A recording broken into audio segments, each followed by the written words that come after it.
Rheumatoid arthritis एक ऐसा autoimmune disease है जो तब होता है जब हमारी इम्यूनिटी सिस्टम इम्यून सिस्टम जो है, वो गलती से बाहरी और हानिकारक पदार्थों की बजाय शरीर के ही कोशिकाओं पर हमला करना शुरू कर देता है। और जो जैसा कि ऑस्टियोआर्थराइटिस जस्ट इसका विपरीत है, जो जोड़ों के टूट-फूट के कारण शुरू होता है। और रूमेटॉइड अर्थराइटिस जो है वो जोड़ों की बाहरी परत को प्रभावित करता है, जिसमें जोड़ों में दर्द और सूजन हो जाती है। अंततः हड्डी और जोड़ों का नुकसान काफ़ी हद तक हो सकता है। लोगों को अर्थराइटिस से उत्पन्न होने वाली जो हड्डियाँ और जोड़ों के जो स्वास्थ्य में गिरावट के बारे में तब पता चलता है, लेकिन वो लेट तब तक लेट हो जाता है। और रूमेटॉइड अर्थराइटिस जो है, शरीर के अन्य भागों को भी हानि पहुँचा सकता है। तो इसी सब जानकारी को और आगे जानने के लिए डॉक्टर अरुण कुमार के पास चलते हैं और जानते हैं कि रूमेटॉइड अर्थराइटिस में जो स्टार्टिंग फेज़ में किस तरह का लक्षण होता है और अंततः क्या करना है उसमें उचित है।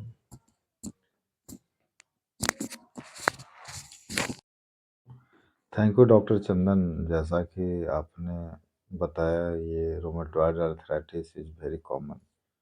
It is part of rheumatoid fever, like जिसमें कि टेस्टोकोकल बॉडी होता है।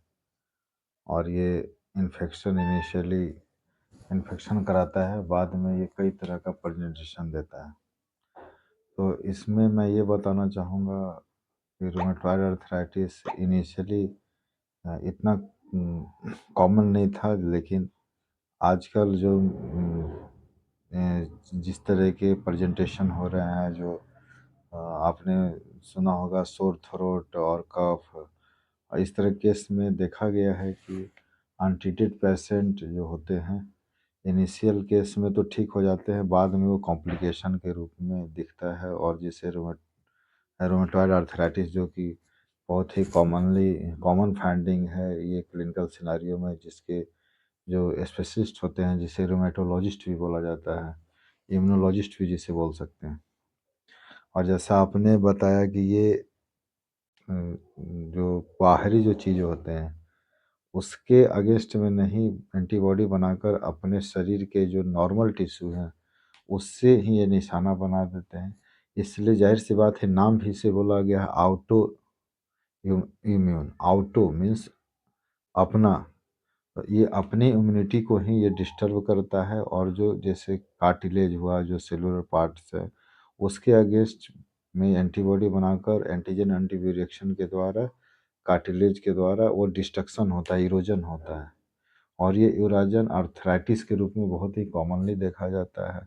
कई बार ब्लड वेसल्स को इन्वॉल्व करता है, तो वहाँ अलग तरह का डिसऑर्डर होगा, स्किन में, लंग्स में, कई जगह के चीज़ों को ये इन्वॉल्व करता है। लेकिन मोस्ट कॉमनली, बिकॉज कि हम लोग आउटो इम्यूनिटी की बात कर रहे हैं, तो देखा गया है कि जो जॉइंट्स हैं, वो स्वेलिंग पाया जाएगा, ज़्यादातर रेडनेस, इन्फ्लामेटरी चेंजेज पाई जाएगी। और ये कई तरह 3 से 4 स्टेज में होता है। इनिशियल स्टेज में, जो स्टेज 1 है, उसमें इन्फ्लामेशन ज़्यादा होता है। सेकेंड वाले में इन्फ्लामेशन के साथ-साथ वो स्टिफनेस थोड़ी-सी पाई जाती है। तो थर्ड स्टेज में स्टिफनेस ज़्यादा होगा और इन्फ्लामेटरी चेंजेस बहुत ही ज़्यादा फ्लेयर अप होती है। और फोर्थ स्टेज में, जो रूमेटॉइड का फोर्थ स्टेज है, उसमें जो जॉइंट का इन्वॉल्वमेंट है, वहाँ पर इन्फ्लामेशन की कोई भी साइन सिम्टम नहीं पाया जाएगा। हाँ, लेकिन जो डिफ़ॉर्मिटी है वो बहुत ही ज़्यादा मिलता है। तो ये हुए रूमेटॉइड अर्थराइटिस की जो स्टेज है। और नाउ कमिंग टू द जो ये एग्जैक्टली ये होता क्या है, आखिर हम क्यों इतने इस पर जो बार बार चर्चा हो रही है। तो मैं ये बोलना चाहूँगा कि आजकल जितने भी आर्थराइटिस है, जैसे आपने सोरियाटिक आर्थराइटिस की बात की, ऑस्टियोआर्थराइटिस की बात की, सेप्टिक आर्थराइटिस की बात की, तो इसी तरह का एक आर्थराइटिक चेंजेज है, लेकिन जिसकी जो कॉज है वो ऑटो इम्यून होती है और ये कार्टिलेज को इन्वॉल्व करता है।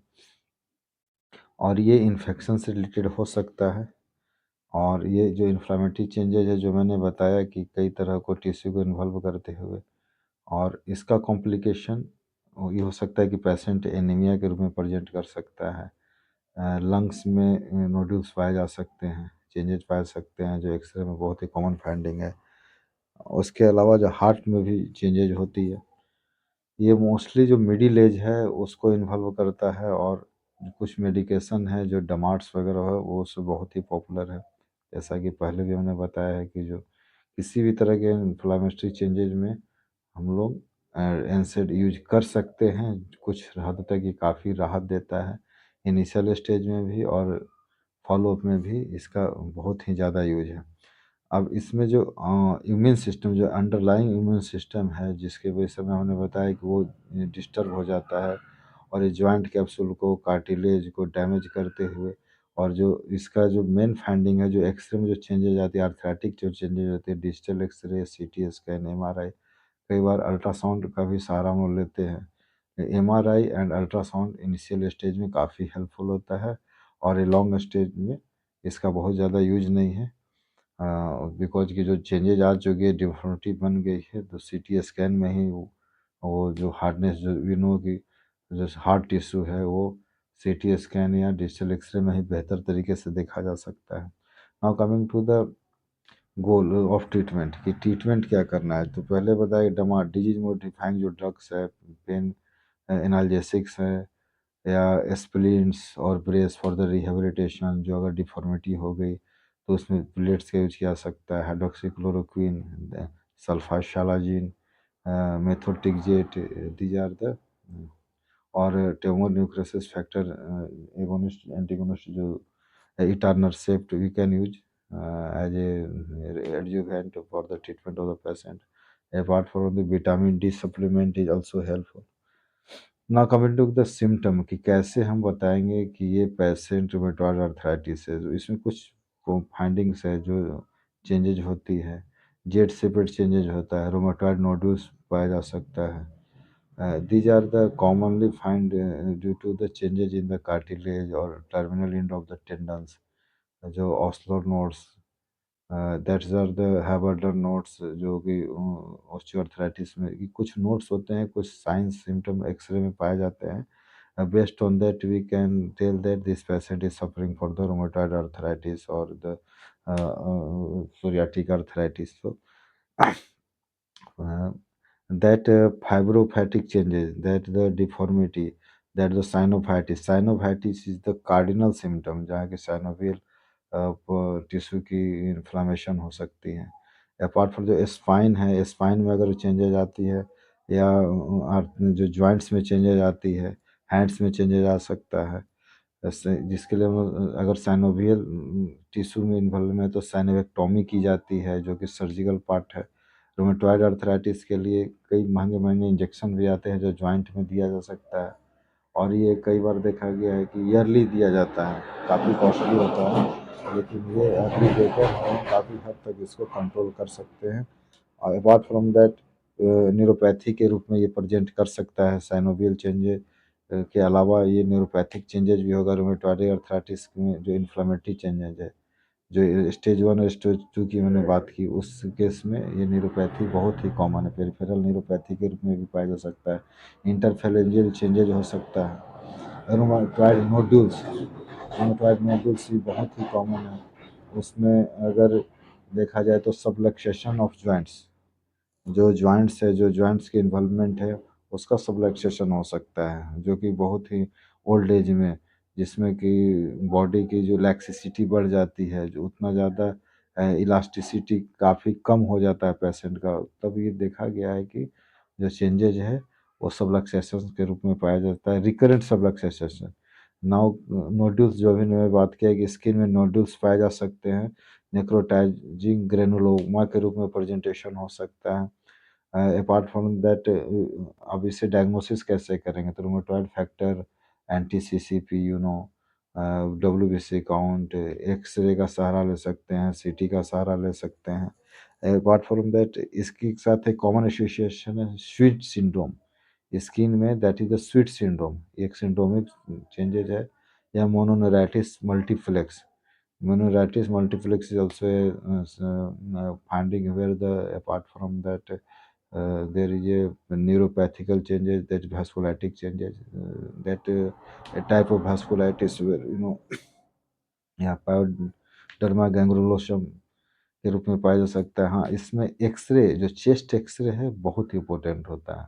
चेस्ट एक्सरे में जो लंग में जो चेंजेज हैं, वो चेस्ट एक्सरे में हम लोग फाइब्रोसिस के रूप में देख सकते हैं, एक फाइब्रोटिक नोड्यूल्स के रूप में देखा जा सकता है, कैल्सिफिकेशन हो सकता है, और जिसमें कि methotrexate is the choice of drug, या कार्पल्स सिंड्रोम के रूप में भी ये प्रेजेंटेशन दे सकता है, जहाँ की जो आपके कार्पेल्स टिश्यू जो हैं, कार्पेल जो ये टनल्स है, वहाँ पर नोड्यूल्स के रूप में, इरोजन के रूप में चीज़ें पाई जा सकती है। और जहाँ तक लंग की मैंने बात की, एग्जूटेड जो प्लूरल इफ्यूजन होगा, that will be exudative type, not the transudated, that is the exudated. So that is very diagnostic of the rheumatoid arthritis, that present apart from the joint, it has showing the sign in the lung। Heart और blood vessels की जो मैंने बात की, चूँकि soft tissue वहाँ भी है, तो हार्ट में ये चेंजेस लाता है, लंग्स में भी चेंजेस लाएगा। मायोकार्डियल इन्फार्क्शन कॉमन होता है, pericarditis, endocarditis, epicarditis, these are all the nomenclature which are used for changes in the heart। apart from that, inflammatory changes, चूँकि मैंने बताया कि स्टेज 1 स्टेज में बहुत कॉमन है, तो ये इन्फ्लेमेटरी चेंजेस पूरे बॉडी में पाया जा सकता है। Now coming to the blood, blood में ये एनीमिया के रूप में, चूँकि काउंट कम हो जाता है, मैक्रोफेजेज डिस्ट्रक्शन करते हैं, और ये रेड ब्लड सेल्स को इनगल्फ कर देखा गया है कि normocytic normochromic type of anaemia is found in the rheumatoid arthritis. Apart from the kidney में हेमोलाइटिक चेंजेस पाए जा सकते हैं। renal amyloidosis is very much common in case of the rheumatoid arthritis। पेनिसिलामिन हम दे सकते हैं, सोडियम आउटो मैलेट जो बहुत ही कॉमन ड्रग है।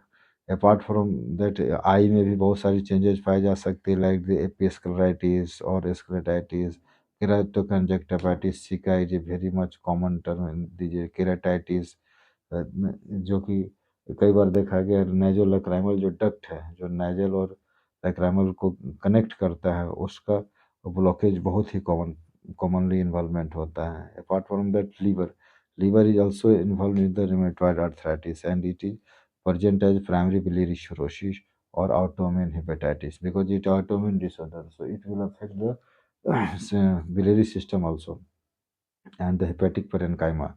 And apart from the quadriplegia, due to the involvement of the neurological sign and symptoms, the involvement of the nerve, so mononeuritis multiplex मैंने पहले भी चर्चा की, peripheral neuropathy and mononeuritis multiplex is a commonly involvement. Carpal tunnel syndrome की मैंने चर्चा की, जहाँ नंबनेस और टिंगलिंग सेंसेशन महिलाओं में बहुत ही कॉमन है। ऐसे तो दोनों में ही हो सकता है, but ladies are much more prone for have the this carpal tunnel syndrome। Apart from other constitutional symptoms भी पाए जा सकते हैं।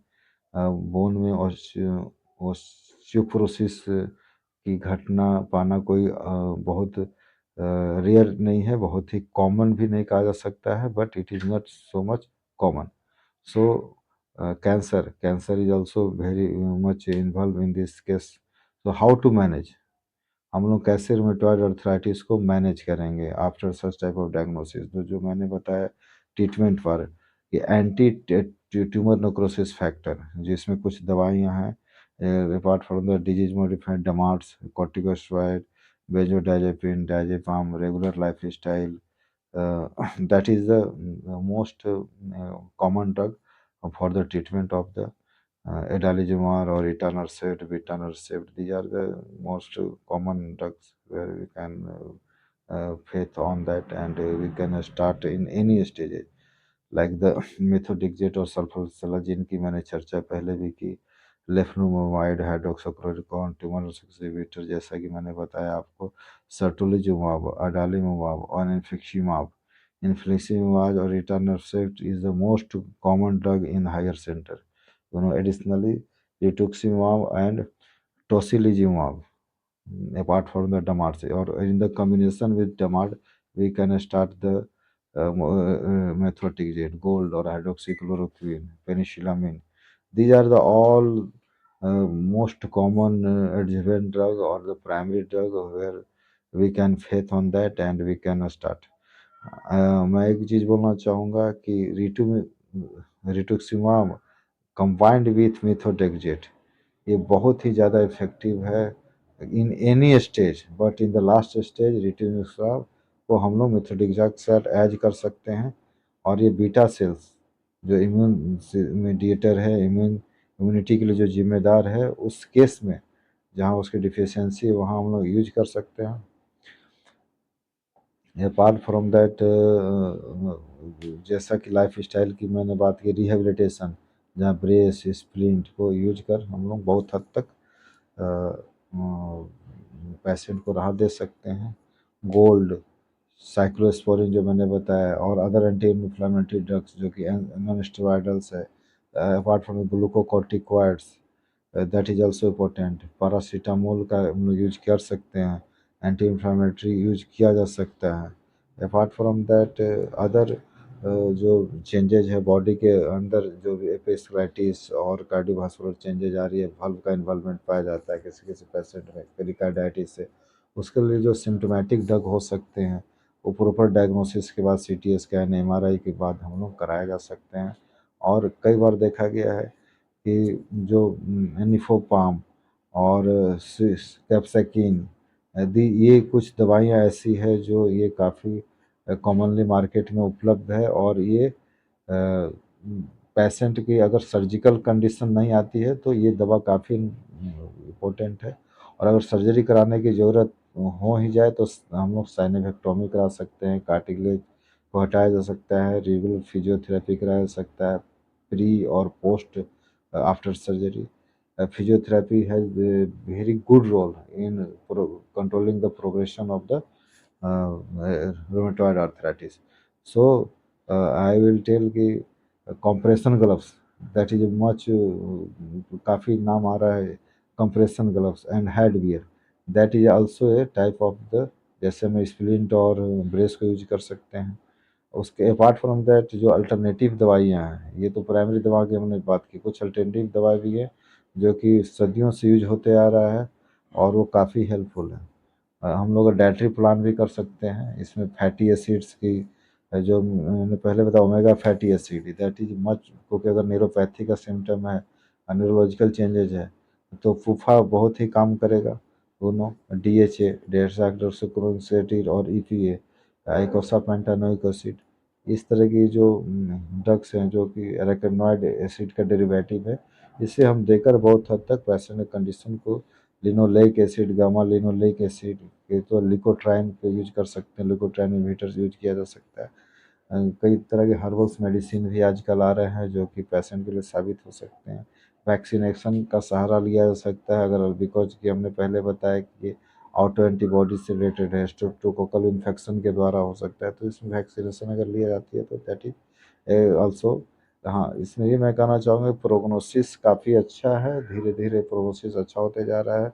जो प्रोग्नोसिकेशन फैक्टर्स हैं, जो जैसे कि अगर बार बार परसिस्टेंटली अगर साइनोवाइटिस हो रही है, उस केस में प्रोग्नोसिस बुरा हो जाता है। अगर erosive changes, early erosive changes आ रही है, तो पेशेंट की कंडीशन और डेबिलिटेटिंग हो सकती है, ख़राब हो सकती है। CCP फैक्टर से मॉनिटरिंग कर सकते हैं, अगर CCC फैक्टर पॉजिटिव आ रहा है ऑटो एंटीबॉडी, तो ये लेवल हाई है, that is also a bad prognostic और poor prognostic factor. Family history अगर है, that is also a poor prognostic factor. So apart from that socio economic factors वगैरह को भी हम लोग को ध्यान में देखना होता है। नाउ डॉक्टर चंदन, आप क्या बोल सकते हैं इस तरह के केस में, how to handle the disease और what is your diagnosis in this case? Rheumatoid arthritis के कारण जो है आपका लंग्स जो है वो भी इन्वॉल्व हो सकता है, जिसमें कि इंटरस्टिशियल लंग डिजीज शामिल है। जैसे कि रूमेटॉइड अर्थराइटिस के कारण जो है फेफड़े में क्या होगा कि सूजन आ जाता है, जिसके कारण जो अतिरिक्त जो जो टिश्यू का फॉर्मेशन जो है वो होने लग जाता है, जिसके कारण जो है सांस लेने में दिक्कत होने लग जाता है पेशेंट को। इसके बाद फाइब्रोसिस जो होता है, जो उसको पल्मोनरी फाइब्रोसिस बोल सकते हैं। तो इसमें क्या होगा कि आपके फेफड़े का जो जो टिश्यू है उसको इसमें वो डैमेज करने लग जाता है, जिससे टिश्यू जो है वो हार्ड हो जाएगा और ये हार्डनेस जो है जो आपका हार्डनेस टिश्यू जो हो गया, जो फेफड़े या लंग्स में जो कि जो हो रहा है उसमें वो इंटरवेन करने लग जाता है, जिसके कारण आपको साँस लेने में दिक्कत महसूस होने लग जाता है। और रूमेटॉइड आर्थराइटिस में क्या है कि रूमेटॉइड जो है वो नोड्यूल्स उसका जो वो फॉर्मेशन होता है। तो रूमेटॉइड नोड्यूल्स जो होता है वो क्या होता है कि वो छोटा-छोटा गाँठ जो है सिस्ट का फॉर्मेशन होने लग जाता है, जो नोड्यूल्स का फॉर्मेशन होता है। और वो क्या होगा कि जो आपके जो लंग्स में जो है धीरे-धीरे नोड्यूल्स बन जाता है और उसके साथ-साथ दूसरे भी ऑर्गन में भी हो सकता है कि वो नोड्यूल्स बन जाए। यदि लंग्स में नोड्यूल्स यदि बन जाता है और उसके बाद वो फट जाता है, तो ये जो जो लंग्स में काफ़ी गंभीर रोग मतलब कि क्रिएट कर सकता है। तो यही है रूमेटॉइड आर्थराइटिस का जो है जो जो लंग्स को जो डैमेज करता है। इसके बाद जो डॉक्टर अरुण कुमार ने बताया कि कार्डियक प्रॉब्लम जैसे कि पेरिकार्डाइटिस वगैरह हो गया, तो इसमें इस कंडीशन में आपको सही तरीके से टाइम टाइम पर आपका जो ईसीजी है, एको है और जो एंजियोग्राफी है वाल्व का जो स्टिक से वर्क कर रहा है वो सब आपको रेगुलरली चेकअप इसमें ज़रूरी है।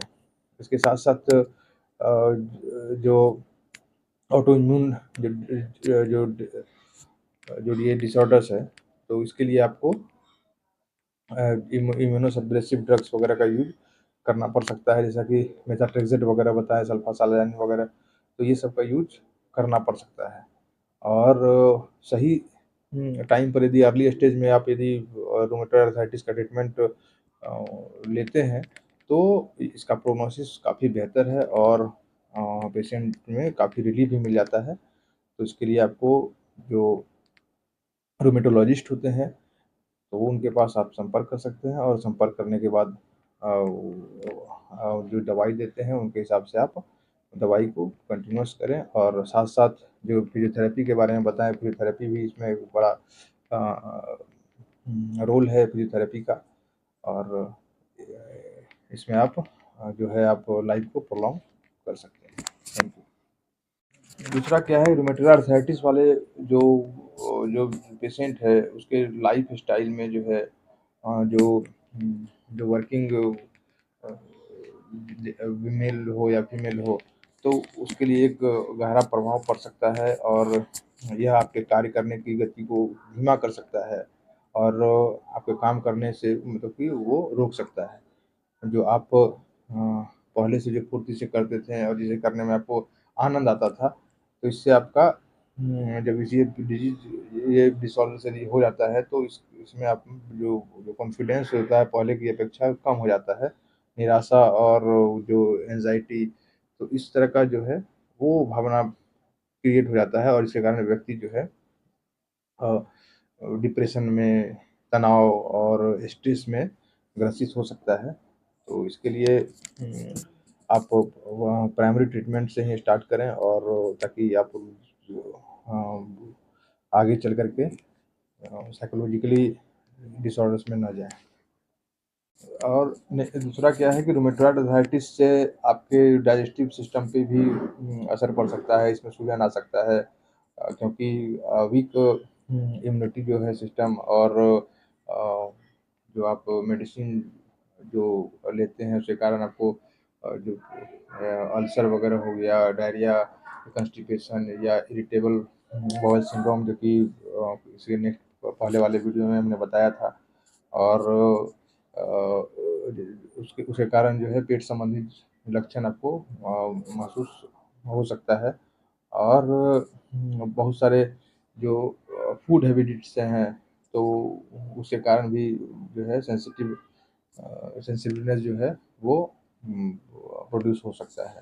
तो इसमें आप जो भी जैसे कि फूड से आपको सेंसिटिव है या वो संवेदनशील है फूड के प्रति, तो उस हिसाब से अपने फूड को हैबिट में लाएँ और सही डाइट प्लान जो डायटीशियन से ले सकते हैं और उसके हिसाब से आप अपने फूड हैबिटेट्स में बदलाव कर सकते हैं। इसमें क्या होगा कि थकान का भी महसूस होगा। रूमेटाइड अर्थराइटिस वाले पेशेंट का भी जो है वो ज़्यादा उसका मतलब कि थकान महसूस होते रहता है और ऐसा महसूस हो सकता है कि आपको माइल्ड फीवर है और रात में जो है अच्छा नींद नहीं आ सकता है। आपको मतलब कि फ्रेशनेस फ़ील नहीं हो पाएगा और इसके जो पहले जिस तरह से आप सोते थे या फिर जिस तरह का फ्रेशनेस फ़ील करते थे, आफ्टर रूमेटॉइड अर्थराइटिस जो है आपको इस तरह का सामना करना पड़ सकता है। और कुछ मेडिसिन्स का जो है जो दुष्प्रभाव के कारण भी इस तरह का आपका समस्या बना रह सकता है। इसलिए आप प्राइमरी स्टेज से ही ट्रीटमेंट लेना चालू कर दें ताकि आप आगे बचा